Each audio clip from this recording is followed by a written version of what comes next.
કોઈપણ વસ્તુના ઉત્પાદન માટે મશીન અત્યંત આવશ્યક છે, પછી ભલે વસ્તુ નાની હોય કે મોટી।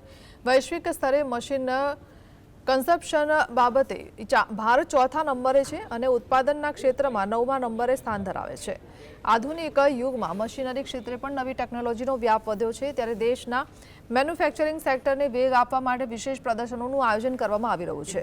આગામી 7 થી 10 સપ્ટેમ્બર દરમિયાન મહારાષ્ટ્રના પુણે ખાતે મશીન ટૂલ એક્સપો અને ફેક્ટરી ઇક્વિપમેન્ટ એક્સપોનું ભવ્ય આયોજન કરવામાં આવ્યું છે। IMTMA દ્વારા આયોજિત આ વિશેષ B2B એક્સપો પુણેના PIECC મોશી ખાતે યોજાનાર છે। આ પ્રદર્શનમાં 175થી વધુ પ્રદર્શનો ભાગ લેશે અને advance machine tools, robotic, metal cutting તેમજ સ્માર્ટ ફેક્ટરી સોલ્યુશનનું અનોખું પ્રદર્શન કરશે। આ એક્સપોથી ગુજરાત સહિત સમગ્ર પશ્ચિમ ભારતના મેન્યુફેક્ચરિંગ અને ઉદ્યોગ જગતને આધુનિક ટેકનોલોજી અપનાવવામાં મોટો ફાયદો થશે।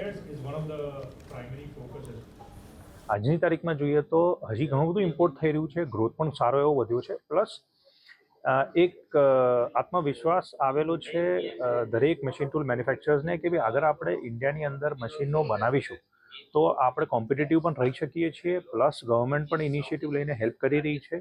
એટલે એક આત્મવિશ્વાસના લીધે જોઈએ ને તો ઘણા બધા હજી વધારે ને વધારે મશીન ટૂલ મેન્યુફેક્ચરર્સ આવી રહ્યા છે।